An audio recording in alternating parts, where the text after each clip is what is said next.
एक एक पॉइंट रखकर फाइनली हमारा राधा कृष्ण वर्क पूरा हुआ और हमारा अगला टारगेट खून से पेंटिंग बनाने का था, जिसके लिए हम पास के ही सिविल हॉस्पिटल पहुंच गए। ये मेरे लिए बहुत नई चीज थी कि मैं पहली बार खून से पेंटिंग करने जा रहा था। पर क्या हॉस्पिटल से खून मिलना आसान होगा? इस चीज के लिए हमें डॉक्टर से मिलना था। लेकिन हॉस्पिटल के बाहर ही हमें दो चपरासी दिखाई दिए। सोचा कि इन्हीं से पूछा जाए कि हॉस्पिटल से ब्लड मिल सकता है या नहीं, जिस पर उन्होंने कहा ये पॉसिबल नहीं है। अगर आपको ब्लड चाहिए तो आपको किसी भी ग्रुप का ब्लड डोनेट करना होगा। जिसके बाद एक चीज तो समझ में आ गई कि ब्लड मिलना आसान नहीं है। लेकिन हम कहाँ आसानी से हार मानने वाले थे। हमने कई हॉस्पिटल में जाकर बात की।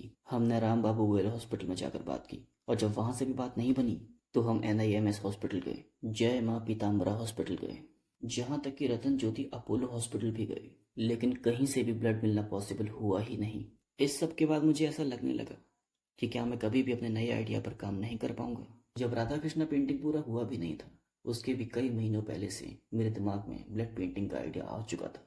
पर इस पेंटिंग के बाद वो नया आइडिया इम्पॉसिबल बन गया। बहुत ही ज्यादा सोचने के बाद एक चेहरा दिमाग में आया, पापा। अब वही कुछ कर सकते हैं। मैं ब्लड पेंटिंग के बारे में घर नहीं बताना चाहता था, क्योंकि घर सब इसे कुछ नया नहीं बल्कि पागलपन मानते। पर पापा को बताना पड़ा, जिस पर पापा नाराज नहीं हुए, बल्कि शाम को मिलकर बैठकर बात करने को कहा। साथ में ये भी कहा कि अगर तुझे कोई नई चीज करनी है तो मुझे एक दोस्त की तरह बताया कर। जिसके बाद पापा ने कहा कि मैं कुछ दिनों में तेरे लिए इंतजाम करवा दूंगा। और मैं इस बात से डर रहा था कि वो नहीं समझेंगे, पर मैं गलत था। और मैं अगले दिन थोड़ा रिलैक्स हो गया कि अब कहीं ना कहीं से ब्लड का बंदोबस्त हो ही जाएगा। वैसे हमने नया वर्क ड्रॉ कर लिया है, और इस बार हम प्रेमानंद महाराज के पोर्ट्रेट पर काम करेंगे। मेरी तरफ से पूरी कोशिश है कि इस पोर्ट्रेट को मैं ब्लड से ही पूरा करूं।